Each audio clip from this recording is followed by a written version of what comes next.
সকালবেলা ঘুম ভেঙে উঠে যদি দেখি কুয়াশায় ভরা, রোদের দেখাও নেই, তাহলে কিন্তু আমার একদম ভালো লাগে না। মনটা একদম খুঁতখুঁত করে, কিছুই ভালো লাগে না, ইচ্ছেই করে না রান্নাঘরে ঢুকি। তারপরও কাজ তো করতেই হবে, পেট আছে, ছেলে মেয়ে আছে। তো আমি এখানে মামের জন্য একটু খিচুড়ি রান্না করে নিচ্ছিলাম। আজকে প্রচণ্ড কুয়াশা, আমার একদম ভালো লাগছিল না কোনো কাজ করতে। আসসালামু আলাইকুম, কেমন আছেন সবাই? আমি সালেহা চলে আসলাম ছোট্ট একটি ভিডিও নিয়ে। আশা করছি সবাই ভালো আছেন এবং পাশে থেকে আমার ভিডিওটি উপভোগ করবেন। তো ঝটপট রান্না হয়ে যায় আসলে খিচুড়ি, যদি সেটা প্রেশার কুকারে রান্না করা হয়। সব রকমের ডাল সবজি মিশিয়ে আমি খিচুড়িটা করেছিলাম। আর শীতকালে কিন্তু শীতকালের সবজি দিয়ে খিচুড়ি খেতে দারুণ মজা লাগে। তো যাই হোক, রান্না খাওয়া শেষ করে আস্তে আস্তে দুপুরের আয়োজনে মানে চলে আসলাম আর কি। তো দুপুরের আয়োজন করতে গিয়ে আজকে চিন্তা করলাম মাছ রান্না করব, কারণ গত কয়েকদিন একটু বাইরে বেড়াতে যাওয়ার কারণে খুব বেশি পরিমাণে মাংস খাওয়া হয়ে গেছে, যার কারণে আমার একদম ভালো লাগছিল না। তো প্রথমেই আমি মাছ বের করেছি, তো মাছের মাথাটা দিয়ে একটু মুগ ডাল দিয়ে মুড়িঘণ্ট রান্না করে ফেললাম। আর মুড়িঘণ্ট রান্না করতে আমার বরাবরই ভালো লাগে। যারা আমার ভিডিও রেগুলার দেখেন তারা তো জানেনই, আমি প্রায় সময় কিন্তু মুড়িঘণ্ট রান্না করে থাকি। আর এদিকে মাছটাকে করলাম কি, একটু কিউব আকারে কেটে নিয়েছি। আজকে আমি দো পেঁয়াজা করব এই মাছের।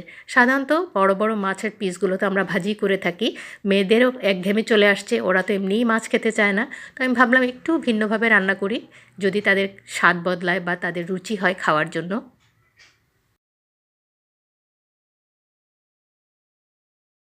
তো প্রথমেই মাছের পিসগুলোকে আমি হলুদ মরিচ দিয়ে একটু ভালোভাবে ভেজে নিয়েছি।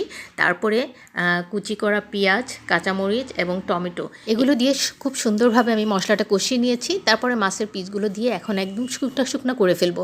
আর এই শুকনা শুকনা খেতেই কিন্তু মাছের দো পেঁয়াজাটা বেশ ভালো লাগে। তারপর উপর থেকে ছিটিয়ে দিয়েছি একটু ধনিয়া পাতা। মাশাআল্লাহ, দেখতে কিন্তু খুব সুন্দর লাগছে আর খেতেও কিন্তু বেশ ভালো লেগেছিল।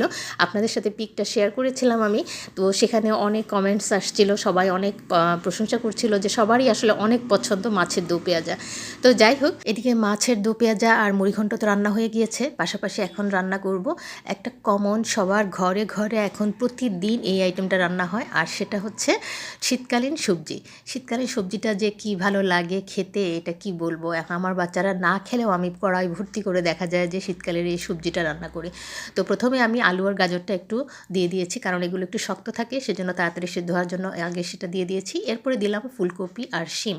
ফুলকপি আর শিমটা সিদ্ধ হতে বেশি সময় লাগবে না, আর বেশি নাড়াচাড়া করলে তো ভেঙেও যায়, যার কারণে আমি একটু পরে দিয়েছি। আর মাশাআল্লাহ, এক কড়াই করে আমি সবজি রান্না করেছি। এটা আমি মানে বাটি ভরে ভরে দেখা যায় যে ভাতের পরিমাণটা কম খাই আর সবজিটা একটু বেশি খাই। তো মাশাআল্লাহ, এই একটা সবজি রান্না করতে কিন্তু আমার খুবই ভালো লাগে, যেটা বর্ষাকালে আমি কোনো সবজি রান্না করে আনন্দ পাই না, বা আমার কাছে কোনো সবজি খুব পছন্দ হয় না বর্ষাকালের, কিন্তু শীতকালের সবজিগুলো আসলেই অনেক ভালো লাগে। তো কেমন হয়েছে আমার ভিডিওটি অবশ্যই কমেন্ট করে জানাবেন।